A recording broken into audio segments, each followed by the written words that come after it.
Lav. Thank you for joining me again.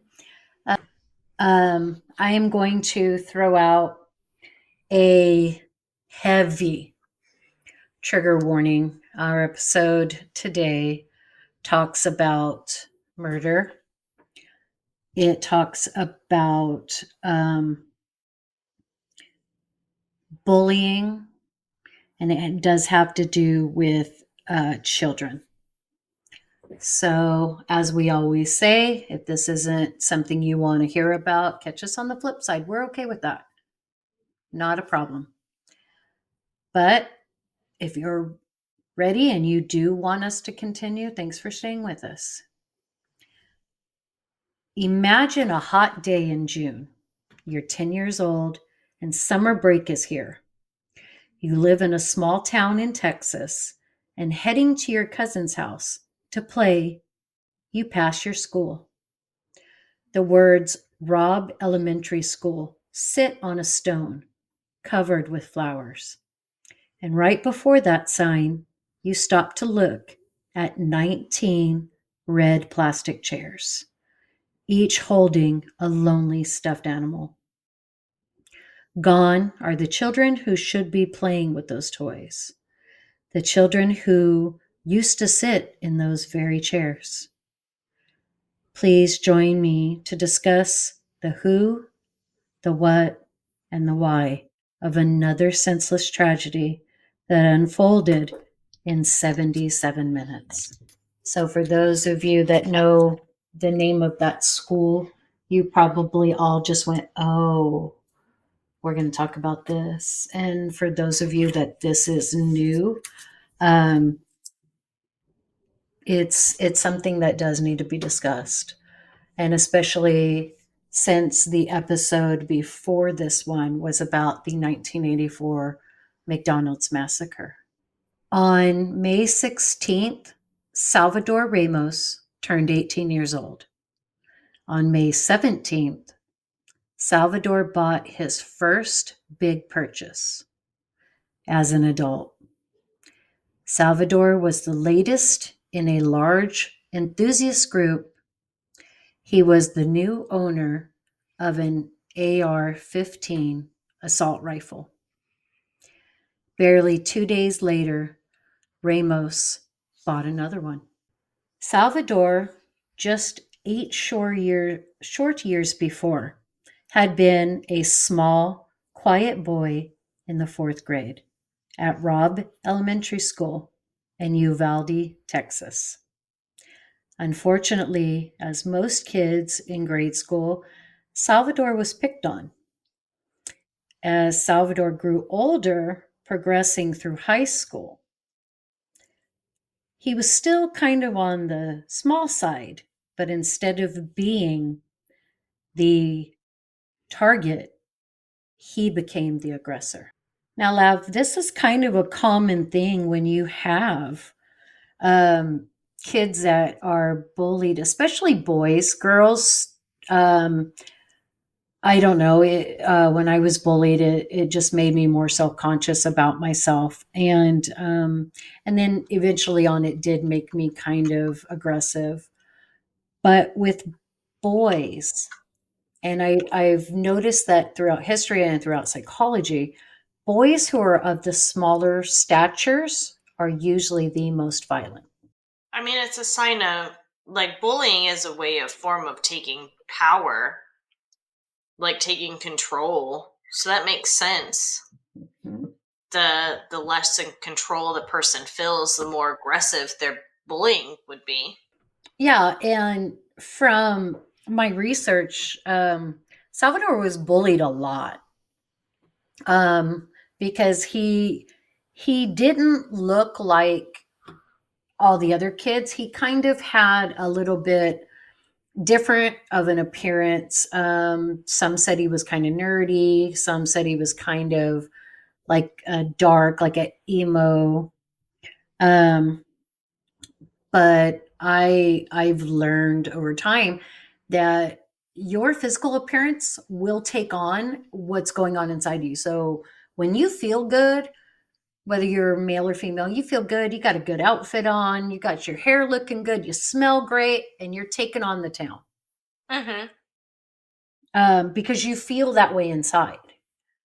But when darkness takes over, that can turn a person's exterior the same way. They don't take care of themselves the way that they used to or that they should. A lot of times their clothes will be very messy, very dark, and so will their behaviors, which is actually the case with Salvador. At his after school fast food job, he was known to start arguments and was very volatile. He would start arguments with coworkers, he'd start arguments with customers. It didn't matter. Whoever said anything that kind of pissed him off, he went from 0 to 60 Wow. in 2.2 seconds. At night, Salvador drove around in his white pickup, egging cars, committing vandalism, and shooting random people with a BB gun. But things from here would only get darker. The natural progression. Salvador often had physical altercations with his mother, admitted to classmates and coworkers that he liked cutting himself. If questioned about his well being, Ramos was known to lash out, and sadly, it was usually the most innocent people that caught his wrath. So, can you speak on that for us, Lev? Why do you think that is? But he went after the most innocent people? Yeah, considering he There's was. no, because there is no, he was going after the most vulnerable people because it's an easy target. They're less likely to reciprocate and bully him back or attack him back or say things back to him. And it was just an um, easy person to get the effect that he wanted, which was, to upset them and hurt them and make them cry. And Um, do you feel like maybe he was mimicking what he had gone through, and knowing how he felt, he wanted to inflict that onto somebody else? probably, yeah.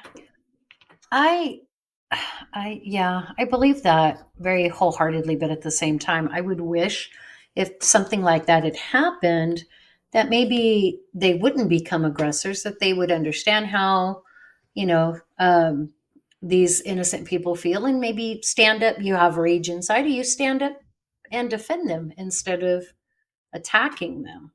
Right.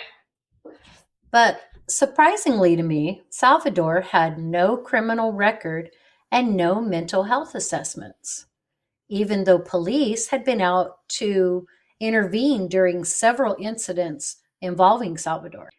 Hmm. So, no record of any type. Interesting. Yeah, but sadly, here we go from outbursts and episodes of skipping school to isolate himself to full dark. This transformation would prove to be sudden and prove to be dangerous. Salvador's online activity consisted of random posts and messages to teenage girls in Germany and California. Instagram messages depicted Salvador Ramos with his AR 15 and stockpiled ammunition, along with pictures he had described his apocalyptic desires for violence. Okay. This is one of the reasons I am a number one advocate for knowing exactly what your kids are doing online. You got to put I those agree with that. parental locks in place. And yes, some of you may say, well, he was 18 years old, but he at that point needs to be protected even more, because the behaviors, the suggestions, and demonstrations of things that he's showing will get him put in jail. So Right. now it becomes something that's illegal. And obviously, it became like a cry for help, but not in the sense of, sometimes you'll have suicide victims who and survivors who attempted suicide in order to get the affection and the attention of whomever they desire. It could be mom, dad, boyfriend, girlfriend, husband, wife, et cetera, whole schools. Um, and I think that was kind of what was going on with Salvador. Is he had so much rage inside of him, he was acting out, hoping somebody would recognize it and be able to help him. But that, of course, isn't a conscious thought. He's not thinking, I'm going to go out and I'm going to be violent and people are going to understand how much rage I have and they're going to help me. So it's not like that. Okay. It's more of a, they'll see what I'm doing and they'll stop me. Right. Right. I understand that. Um, Going by at the Biggie Stop on Instagram, Salvador tagged a user who sported 10,000 plus followers in a picture of weapons and ammunition. She called him out in the message and said, quote, "I don't even know you. This is scary," end quote. On the social site Yubu, have you ever heard of Yubu? Mm-mm. I haven't either. I have no idea what this is. And I kept meaning to look it up and I just haven't. But hey, you know what, guys? If you know what Yubu is, spelled Yubo, and it's an app. Hit us up in the comments, hit us up on a DM, um, hit us up on email, and let us know what this is, because I'm very curious.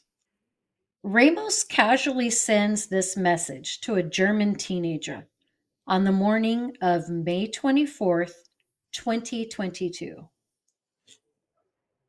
Quote, "About to shoot up a elementary school," end quote. Just before noon, Salvador Ramos posts to TikTok a terrifying message. Quote, "Got a little secret, dot, dot, dot. Kids, be scared, IRL," which means we know in real life.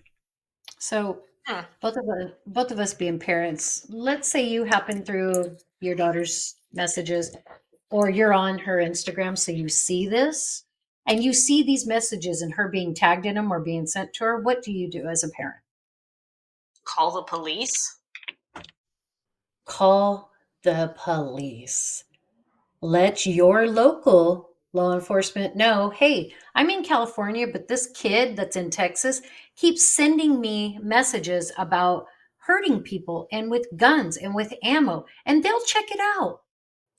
All all these girls did was ignore him, except for the one that called him out and was like, hey, don't tag me in this. I don't know you. Right, which probably only made him even more pissed because they were ignoring him. Yeah. Because in his mind, they were going, somebody, everybody was going to pay attention to him. Right. So we're going to go through a, timestamp of the events that happened, and I want you guys to be able to see, to get an image of how quickly everything happened, but how it quickly escalated, but then it quickly got misunderstood, misinterpreted, and then the other end of it took way too long. Just like in San Yacendi, when they were waiting around and confused as to why the shooter was able to go around and continue. Um, this is going to kind of help you to see the same and maybe even feel the same. So at 11:21 a.m., Salvador Ramos shoots his grandma in the face Wow. because she pissed him off. Grandma thankfully makes it to a neighbor and she survives. Wow. 11:28, Ramos crashes his grandma's pickup truck in a ditch that laid between Hillcrest Funeral Home and Robb Elementary. So this is it's basically like a quick little sprint from this ditch. And if you go to if you go forward, you're at the school. If you go to the right, you were at the funeral home. As he exits the vehicle, he fires at two bystanders who were going to help him. Unharmed, they make the first 911 call.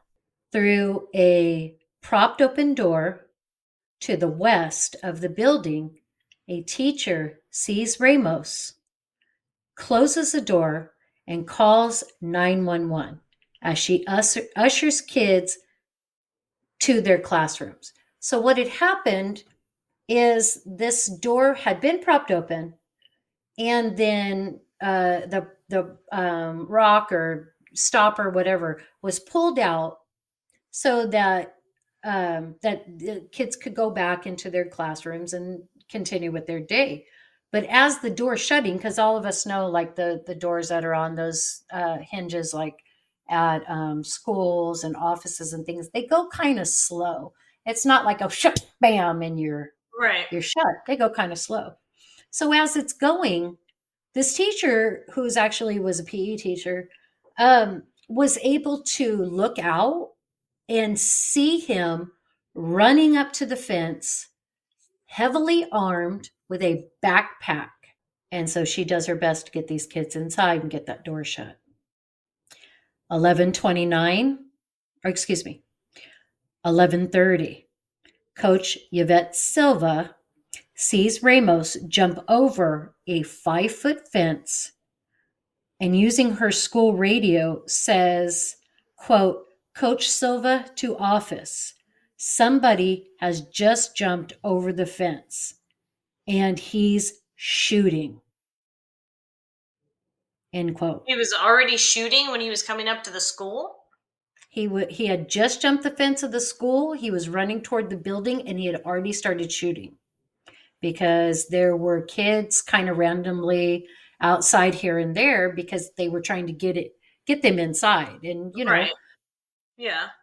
herding kids is like herding monkeys. They're all over the place and they're excited and they don't understand the level of danger that's literally steamrolling towards them. Right. A minute later, Ramos firing towards the school while concealed between parked cars.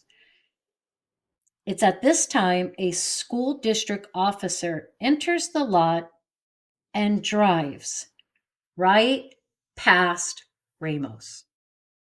How does he miss him? I just pure when people do their job for a long period of time, they get lax. They start to relax, they get comfortable. It's as if they can go throughout their day mindlessly. Right.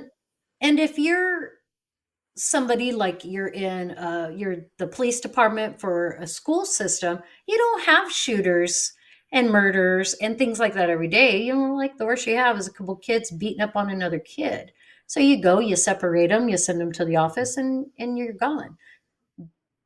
I think he had tunnel vision because nobody ever thought something like this would happen in Uvalde. Okay. At 11:32, the school goes into lockdown as Ramos shoots out classroom windows from his parking lot at vantage point. As teachers usher kids to classrooms, Ramos enters the northwest side of the school through an unlocked door. Figured Now, by this time, this day and age, all the doors would have been locked. and this was in 2022, and the reason that door was unlocked is because that door had been, the lock on it had been broken for years. It had been broken way back when Salvador was a fourth grade student. And they've never fixed it. And they never fixed it, even though teachers, maintenance, all complained to the superintendent, and it never got fixed. So he knew it was broken. Yes, he did. He went straight for that door because he knew. At 11:33, Ramos walks in to Mr. Reyes' classroom, number 111. Again, not encountering a locked door because, as our outside door, this door's lock was broken too. Of course it is. A fact reported numerous times to admin. I don't know if this one had been broken for as long, but what I kind of envisioned happening is he knew that one door, he got into the building with it, went to the first door he saw, pulled on it, and it opened. And he went in. Salvador Ramos fired numerous rounds inside room 111 and into the adjoining room 112. The blood-chilling sound of screaming children can be heard from the surveillance footage. Oh, This surveillance footage is available online if you are curious and you would like to have that visual. But I do warn you, it is infuriating. It's frightening. And it's not something to just randomly watch. You got to prepare yourself for what you're about to hear and see, because you can hear these little 9 and 10-year-old kids crying and screaming. A round randomly fired goes through the wall of classroom 109, injuring the teacher.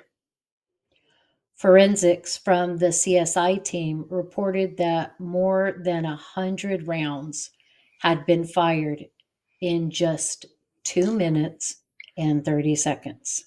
wow. 18 of the 21 deceased were shot at point blank range in this painfully short amount of time.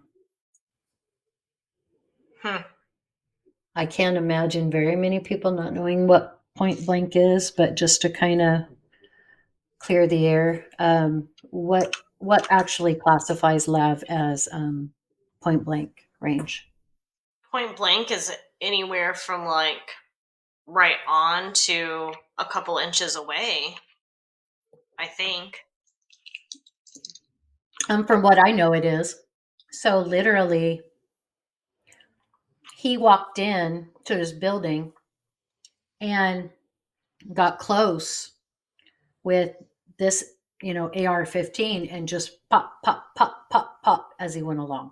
From 11:35 to 11:38, two separate groups of law enforcement have entered the building hallways. 3 were Uvalde police officers. From the south entrance, School District Chief Pete Arindo, 2 more Uvalde police officers, and 1 school district officer have entered. Chief Arindo is without his radio, choosing to leave it just outside his vehicle, where he fumbled and dropped it. I'm going to say this for those who don't know, whether you're not from a military family or not from a law enforcement family or a first responder, you do not leave your radio behind. That is your lifeline. That is how they know you're coming. That's how you know what's going on wherever you're headed, and that's how you get help. And this idiot decides, because he's getting out of the car and he keeps fumbling and dropping it, he's just going to fucking leave it. completely unforgivable and irresponsible, in my opinion. He assumed, and I'm using air quotes there, that Sergeant Coronado from the police department having his radio was sufficient. Approaching rooms 111 and 112, officers are met with gunfire and they retreat. They retreat with what? As they approached 111 and 112, I imagine the radios are going off, they're talking. So I'm pretty sure Salvador could hear this. And anytime he heard a noise, he started shooting. And they turned tail and went back around the corner. So they went all the way back and then around the corner away from these adjoined rooms. That's ridiculous. That's not how anyone is trained to handle an active shooter. No. And that's why I said a lot of this is going to be infuriating. From 1138 to 1141, Uvalde Police Department Lieutenant Martinez advances again towards the classrooms. Absent of backup, Lieutenant Martinez is forced to retreat again. 11 rounds were fired and then eerily stopped. Chief Arendo checks room 110 to find it empty, and then full-heartedly prays, believing room 111 and 112 were most likely empty too. Due to the absence of noise and crying, the chief decides that the active shooter can be downgraded to a barricaded subject. Well, if he's not actively shooting anymore and hasn't left that room, then that makes sense. Remember, just before, twice, these small groups of law enforcement have had to retreat because he was firing at them. Which is that, but you don't retreat. That's you don't do that. So they made the assumption that the rooms were empty because they couldn't hear any crying and they couldn't hear any yelling. And all they knew is when they'd get close to the door, he'd shoot at them. I'm sorry, that doesn't seem like a barricaded subject. That's an active shooter. He's shooting at you. Well, they should have never retreated to begin with. You engage in firing back. You don't run away. Oh, and just wait. For all of you guys, when you hear what their reasoning was, I'm married to law enforcement. I know how hard it can be. I was a first responder. Shit gets thick and it gets thick fast. But like my grandma used to say, when the shit gets thick, you don't thin out. It is the heroes that run toward the danger and not away from it. Nobody wants to be a dead hero, but I don't want dead children on my hands either. Even though evidence there showed the high probability of grave injury and death, Chief Ariondo still considered Ramos as only barricaded. Ramos begins shooting again. Sergeant Coronado requests SWAT assistance and additional equipment. It is noted on video that not one cop tested to see if any of the doors were locked. 4 additional officers enter the hallway as a voice over the radio tells them class should be in session. It's 11:40 in the morning. Class hasn't let out for summer break. Common sense, yeah. Of course they're in session. 11:42 to 11:48, Uvalde Constable Johnny Field arrives, talks to Chief Ariando, telling him to start breaking windows and, quote, get those kids out, quote. Robb Elementary posts to Facebook. Okay, I'm going to read this and then please tell me how you felt because I'll tell you after I read it what I fucking thought. And it wasn't nothing nice. As this constable is there telling them to get these kids out, breaking windows. Oh, why didn't anybody think of this beforehand?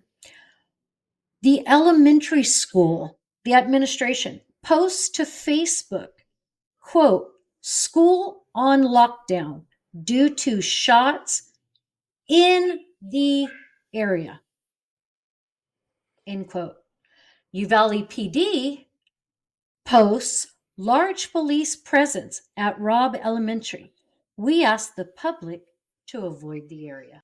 Every person in Uvalde, which is not a very big town, and probably 90% of them either had a child, a grandchild, or a sibling at that school, went, oh shit, they're shooting. I gotta go. I gotta Right. protect my family.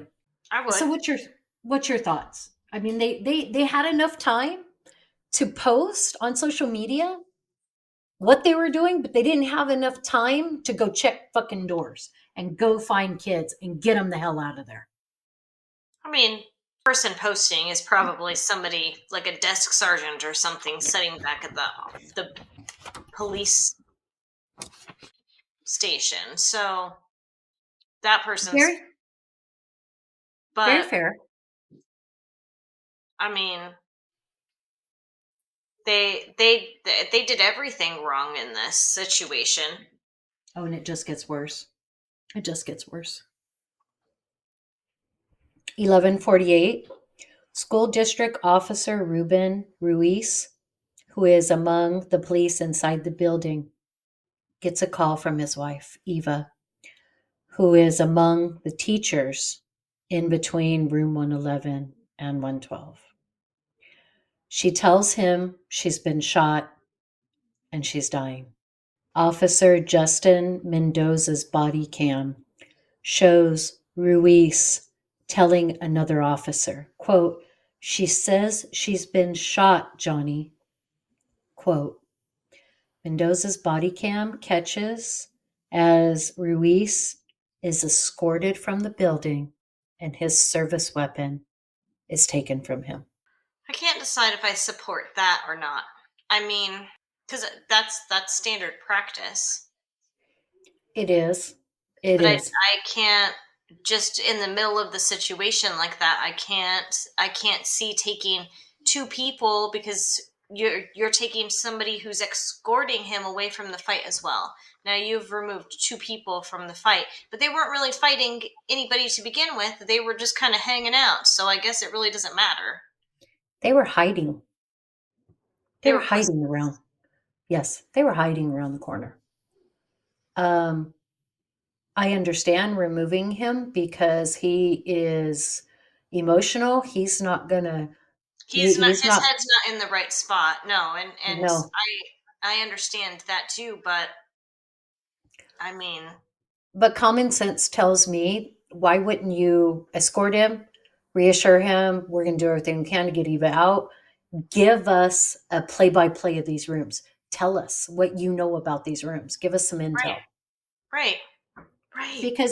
Because even out of his mind crazy because his wife is hurt, he's still going to be able to tell you, oh yeah, this and this and this and this is what you He need to should do. have asked her if she's on the phone with him, telling him she's shot. Where is he? Is he still Yeah, in there? where is the shooter? Who else is Exactly. there? Exactly. um 11:50 to 11:54, Sergeant Coronado tells people they need to get out of the hallway, saying, quote, Chief is in there. Chief is in charge right now, end of quote. More officers arrive and enter the building from the same door Salvador Ramos used. This second wave of law enforcement finally brings a ballistic shield. Why were there not more? Our deputies for the sheriff's department and our PD, they carry ballistic shields in their cruisers. I mean, maybe they just didn't have the funding of it. If it is a little town, then they might not have enough for every unit. Which is very true, but as we get into who comes to back them up, then it's going to be a whole different situation. And I'll explain that when we get to it. Um, Special Agent Luke Williams arrives on scene. Disregarding a request to assist at the perimeter, he heads into the north side of the building, immediately clearing classrooms. An onlooker, Angel, I'm so sorry, guys, if I slaughtered this. Lazima starts a live feed showing parents begging police to get in there and save their children. So as the parents and the loved one family of their kids that are inside, they're outside the perimeter to where there's a huge police presence, and they're begging them, please go get our kids, please save our children. And so this bystander starts a live feed outside just to show the mistakes and the bad judgment that the Uvalde Police Department was making. Right. And there were even people, parents, that were trying to push aside and telling these officers, look, if you're not going to go get my kid, I'm going to fucking go get my kid. And I don't care if I take a bullet. My baby's coming out of there. And they wouldn't let him. That's how I would have been. Oh, I did, yeah. So here we go. It has now been 21 minutes since Ramos had entered the school. From 11:56 a.m. to now 3 minutes after 12. Special Agent Williams approaches the cluster of officers in the hallways. The intersections. So everybody knows what an intersection looks like. So right in the middle of this classroom building was an actual intersection. You could go forward, you could go backward, you could go to the sides. And everywhere, side, back, but not forward, there were just groups of officers, of cops. They were just standing there. An officer asked another officer if there's kids in here.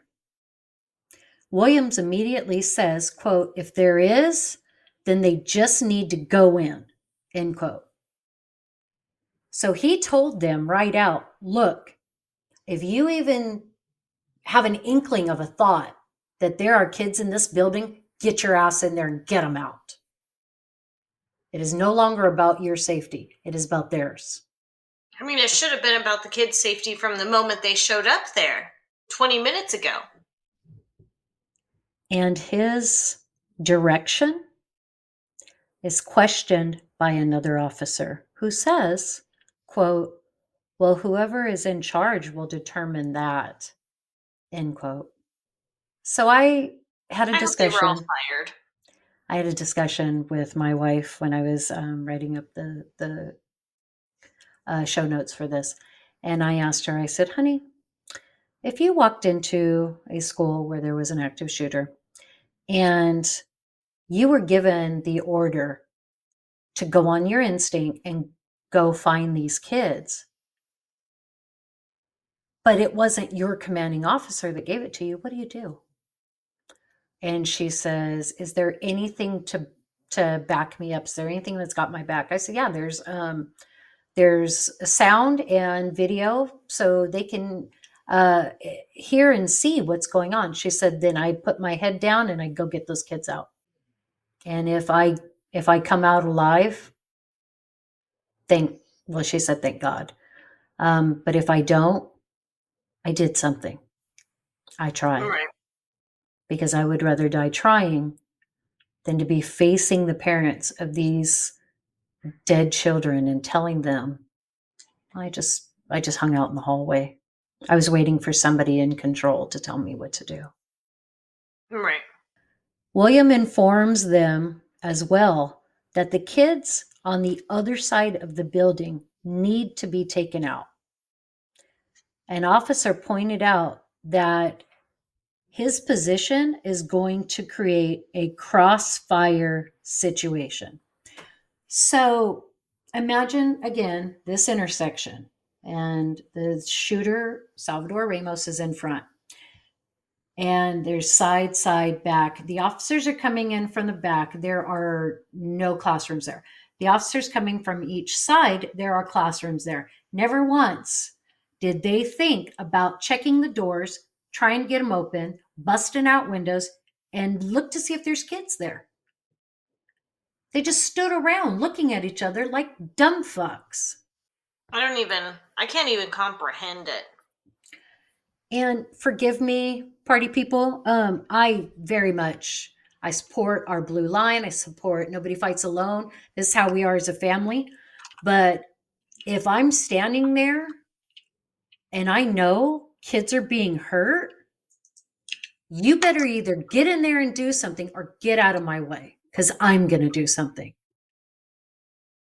But they just stared and looked at each other.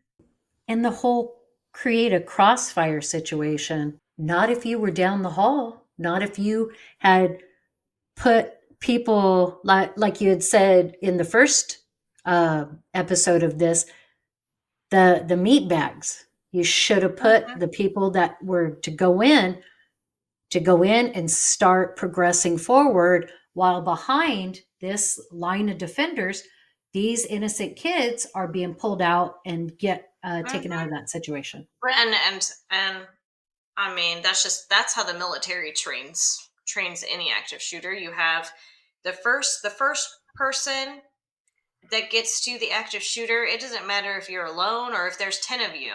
You go in. Mm-hmm. And that is your team that is neutralizing the target. And that's Coming in after is either they may join up with you if they find you and you're the only one in there trying to kill the bad guy, so you may end up finding some other of your friends and being like, hey, like, help me. But otherwise their job is to get out any hurt people or any victims. I can't speak for any other law enforcement agencies, but my wife is a trainer for the police academy on top of just being a sheriff. She trains other either cadets or officers that have been in an accident. It's called EVOC, which is evade, all that. I can't think of what all the acronym part of it, but she teaches them how to drive. Right. And so she, has said on more than one occasion that the sheriff comes out, Merced PD comes out, and they do drills for active shooters on this retired Air Force base, because they're still buildings and stuff and they can use it. But she's like, you have your first line, those are your defenders. You have your second line, those are the rescuers. You have your third line, that's a cleanup crew. Right. Law enforcement mistakenly reports that Chief Ariando is in with the shooter. So this is the school district chief. And somebody says over the radio that he's in there with the shooter. Finally, just before noon, officers move in, evacuating children from the outside windows. So somebody got off their ass and started busting out windows, and the Uvalde Police Department and some of the district police just followed right behind him. So whomever you were, because you're not named anywhere, thank you. Thank you for your bravery, and thank you for going in and doing what had to be done where others failed. You are a Right. hero. DPS agent indicates that, air quotes, this is a hostage rescue situation and officers need to go in. This was answered by, quote, don't think we should have, don't we think we should have a supervisor approve that? Quote, end quote. At 2:01, this situation takes a more critical turn. 911 receives a frightening phone call from a very smart 10-year-old girl. In a hushed tone, Uvalde 911 operator hears, quote, I'm in classroom 112. Please hurry. There are a lot of dead bodies. Oh And no. end quote.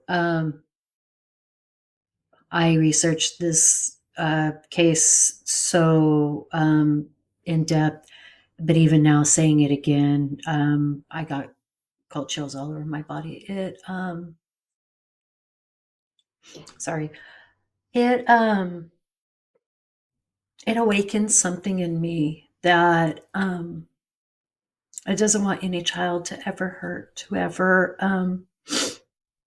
to ever see that kind of violence, and it infuriates me because they still don't react the way they should. Right. Um, I know I kind of I perpetrate or I kind of pretend like I'm a badass, and I do practice witchcraft, and but there will always be a part of me that's a mom, that's a daughter, that's a wife, and I hear stories or I read situations, and it hits me, and it hits me deeply. And I'm sure Lav is the same way. She has a daughter. She was in military. She knows what violence looks like. 12:10 to 12:50. Chloe Torres, making her second 911 call, pleads with the dispatcher. Quote, please get help. I don't want to die. My teacher is dead. End quote. After receiving firsthand information from room 111 and 112 that Ramos was still actively shooting, had children trapped, it still took 40 more minutes to respond.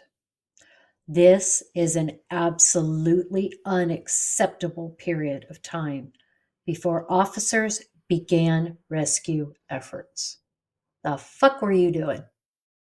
No idea. I can actually tell you what they were doing by watching the video. They were cowering. They were down low. They were behind walls. They weren't even pointing their guns down the hallway. They would peek and go back, peek and go back. You know there's kids in there now, and you know there's dead. There's people that have been killed in there, but you still don't move. You still don't do anything. Those officers should be ashamed because a 10-year-old daughter of a United States Marine Corps vet had more courage than the handfuls of trained officers. Um, I applaud Chloe's dad. Our kids know exactly what to do in any type of active shooter situation. They know what to do in a carjacking, a robbery, things like that. Um, because my wife has never sugarcoated that stuff. Because the world doesn't sugarcoat it, we're not going to sugarcoat it. He was very smart, and he taught her what to do. Probably never even considering she may actually have to do it. Right. It's a good man. It's a good dad. Chloe kept her peers safe and quiet, told dispatch her dad had taught her what to do in a critical situation. At 12:12 p.m., dispatch radios Dispatch will radio the present officers. Quote, be advised, we do have a child on the line. Room 112, is there anybody inside the building at this time? Quote, end quote. So dispatchers didn't even know if there were officers in there. Wow. And these idiots have been hanging out in there for almost an hour.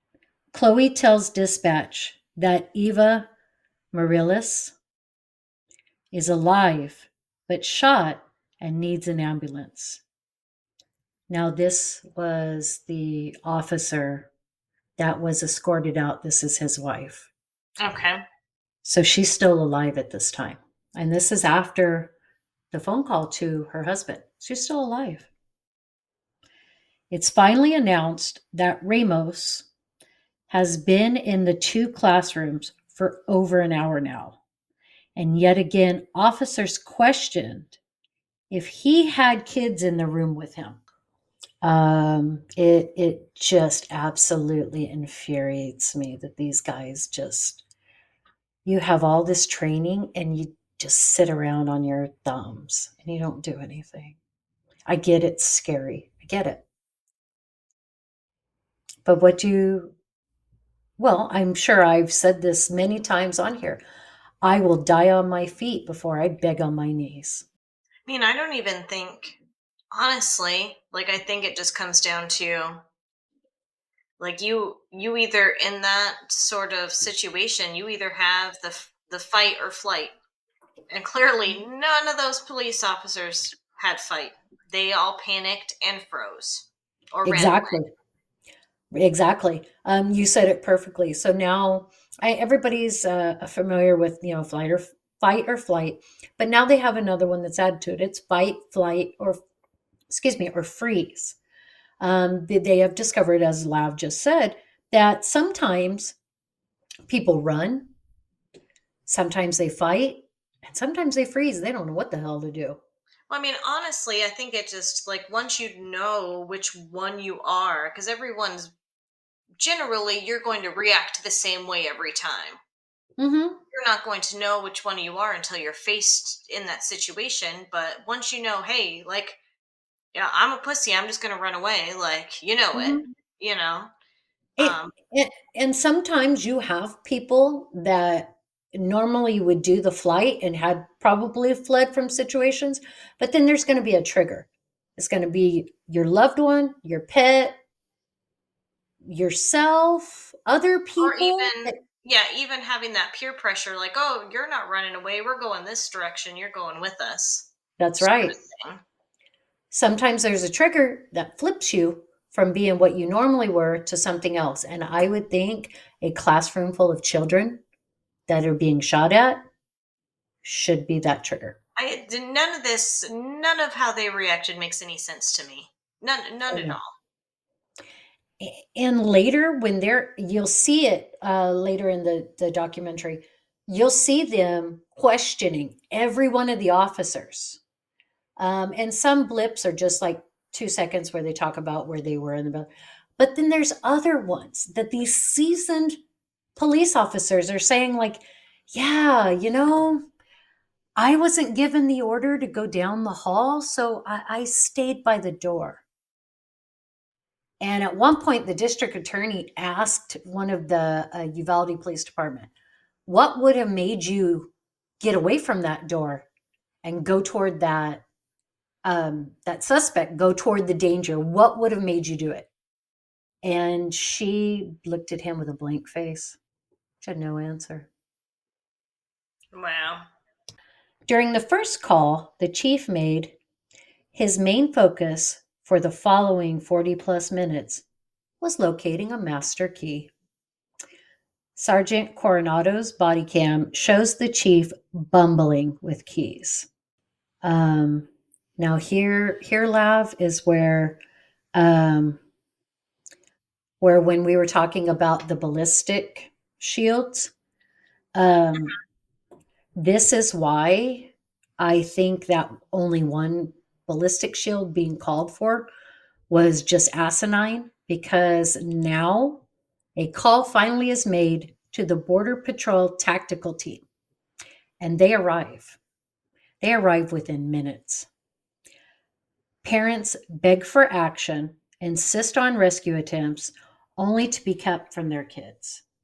And as Border Patrol sets up a mobile triage unit in the hallway, while the officers are still plastered against walls, they're not acting. In my opinion, doing what we always call busy work. Busy work is when you're not doing a fucking thing, but your boss is looking at you, so you look like you're busy, but you're not doing a fucking thing. Mm.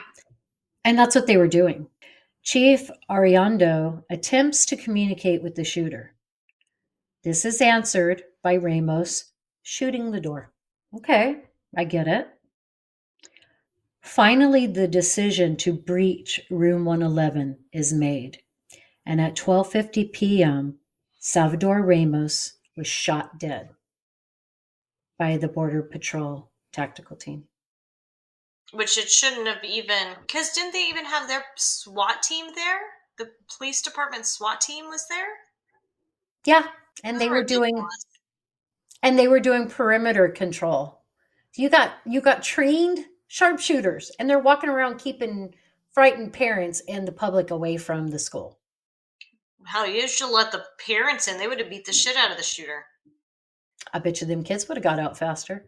But Yeah. here's the thing. Here's the thing. Border Patrol shows up, and literally within 5 minutes, they set up a mobile triage, they get into position, and they breach him and they kill him. I mean, the cops should have done that forever ago. They should have never retreated when he was first shooting at Nope. them. From Yeah, maybe 12:50. take cover so you don't get shot, but you don't retreat. Yeah, well, there's a difference between taking cover, bob and weave, bob and weave. That's what we were always taught. If someone's, fighting you, bob and weave, bob and weave. Same thing with a bullet, bob and weave. But Right. don't back out. Don't stand Right. behind the wall.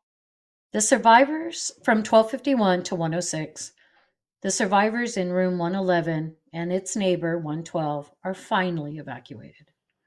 Uvalde police report suspect in custody. This misleading statement is later removed from Facebook.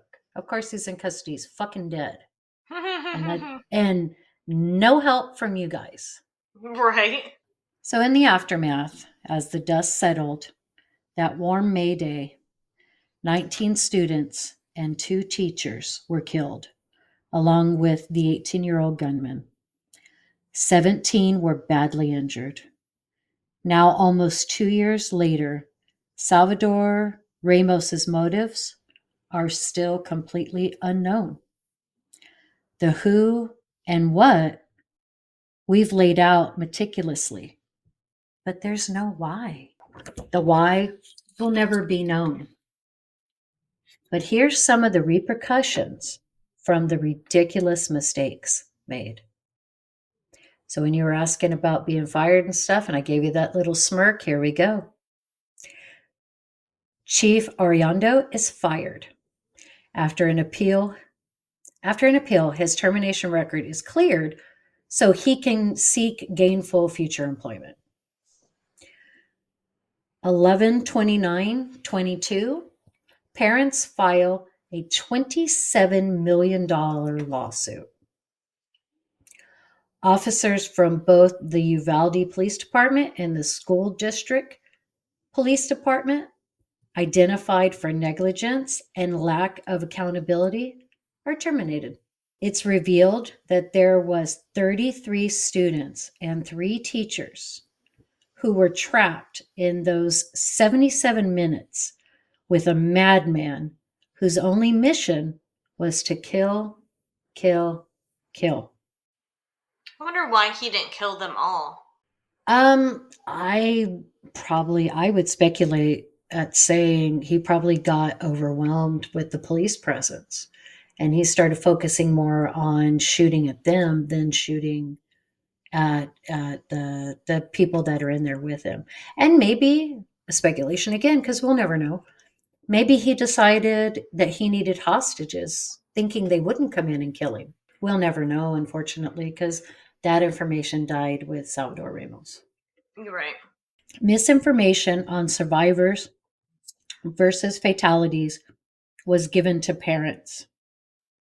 Imagine a cop, the symbol of safety, the symbol of protection, tells you your child is alive and directs you toward a tent, only to find out on your way there from an onlooker that your child was actually, in fact, deceased.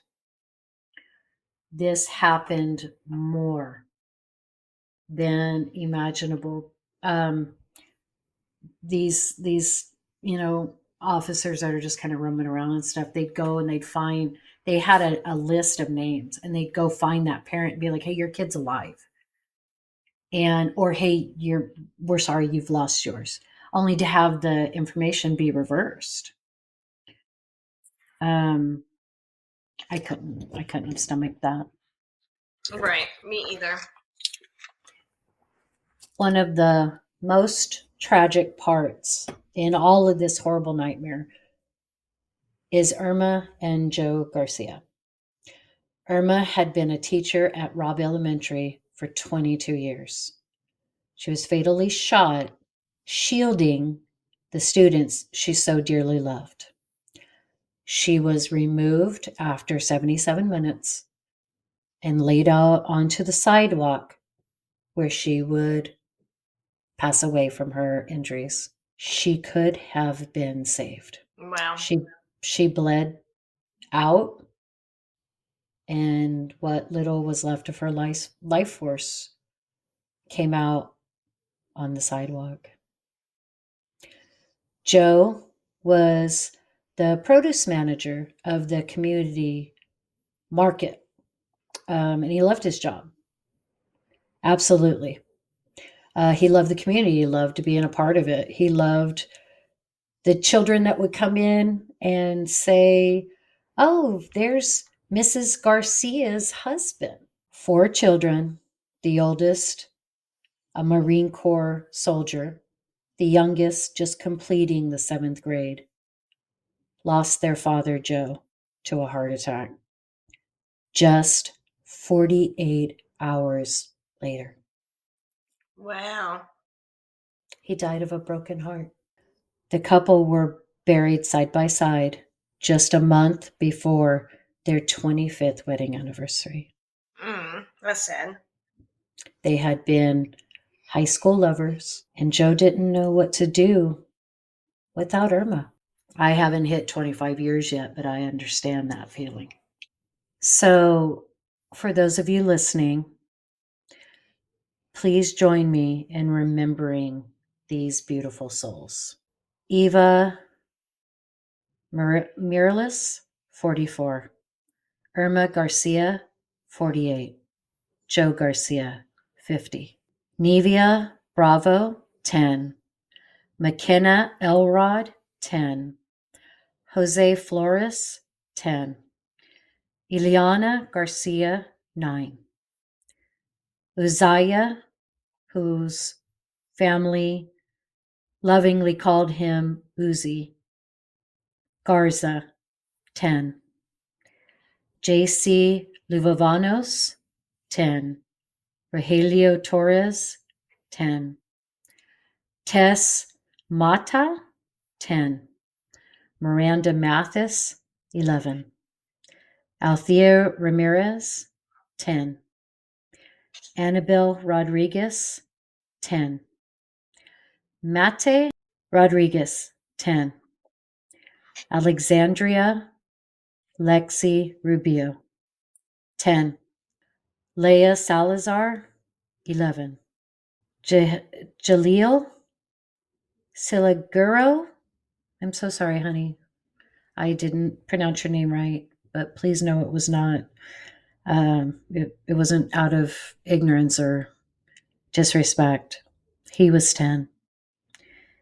And Elena Torres, our last surviving, only to die outside on the sidewalk alongside her teacher, Irma Ziliana Torres. There is kind of a movement going on. I'm not sure if you've seen it, Lav, or heard it through other podcasts. But they're starting a movement where podcasters, journalists, media spokesperson, they're not saying the names of these perpetrators. They're not giving out the names.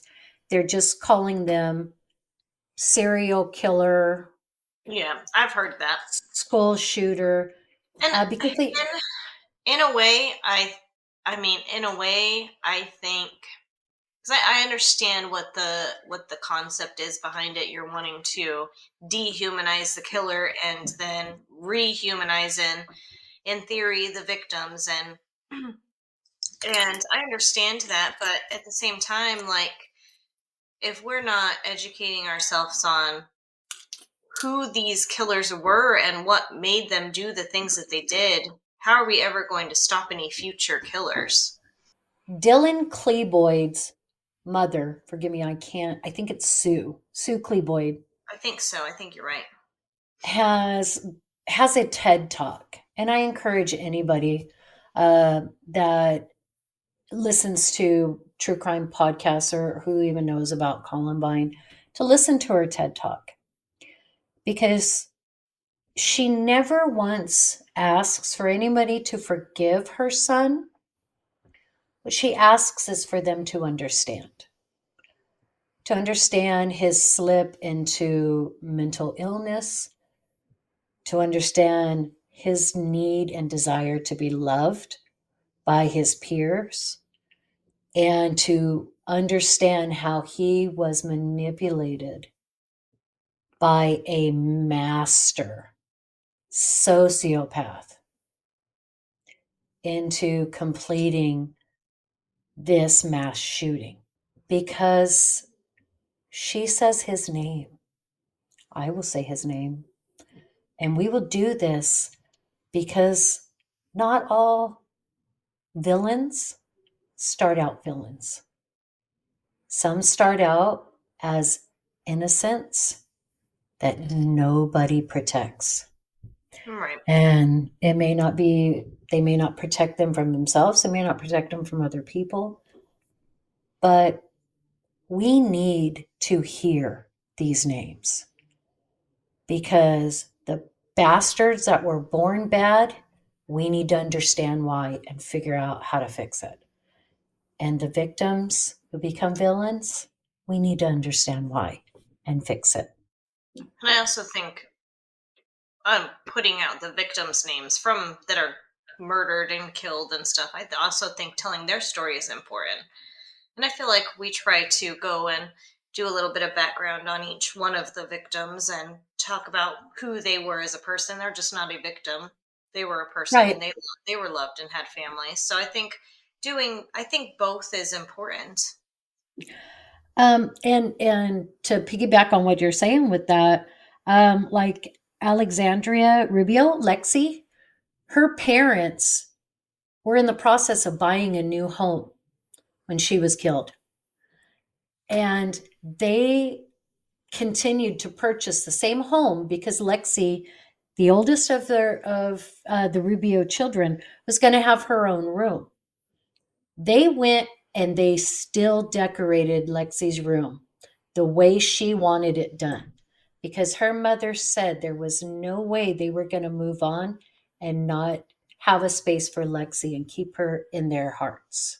Uzi Garza, Rogelio Torres, Annabelle Rodriguez, and Miranda Mathis's families, they started a scholarship to help children, to especially Hispanic children, because this is a border town, to achieve the dreams that they want to keep, hopefully, them from having to resort to a dramatic and dangerous act to get the help they need. And not only did they do this for the remembrance of their kids and their kids' teachers, but because they want to understand. They want to try to keep it from happening. Right. Uzi's father, he got a bullet wound tattooed on his back. And it is in the same exact spot that Uzi was shot, and it's in the middle of the spine. And on this, large muscular man, it's the size of a thumb. So, you guys, if it's the size of a thumb on a muscular man, this little boy was 10. He was tiny. And his mom and dad had to see that bullet wound in his spine because they had to identify him. He does this so everybody remembers his son. Chloe, the young, brave 10-year-old, her parents, they moved out of the area because there was no way they were going to go through this again. And cheers to that. She's a hero. And I hope she always knows that. As we end, let me please say, sky above, earth below, and peace within. I wish this for you, all that joined us in this journey. Bye. Hey, party people. Early on Wednesday has teamed up with another phenomenal podcast called The Haunted and the Strange. Here you can join Amanda Franks, or Frankie as we like to call her, and her friend Sean as they explore all of the things that go bump in the night and the places that they go bumping around in. Check them out. You won't be sorry. Hey, you. Yeah, you. Are you into weird shit? Yeah? You into cryptids? What about hauntings? Yeah, I've got a ghost for you. Oh, you like otherworldly beings? Me too. Check out all these aliens. We have plenty. How do you feel about a good legend? Want to hear about spooky happenings? Yeah, you do. Let us show you what we've got. Hey guys, grab a drink and join us, Amanda and Sean, every week while we dive into the strange and haunting topics that have piqued our interest. See you over at The Haunted and the Strange, wherever you get your podcasts. Stay spooky.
Hey you. Yeah, you. Are you into weird shit?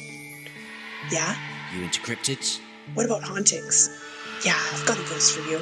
Oh, you like otherworldly beings? Me too. Check out all these aliens. We have plenty. How do you feel about a good legend? Want to hear about spooky happenings? Yeah, you do. Let us show you what we've got. Hey guys, grab a drink and join us, Amanda and Sean, every week while we dive into the strange and haunting topics that have piqued our interest. See you over at The Haunted and the Strange, wherever you get your podcasts. Stay spooky.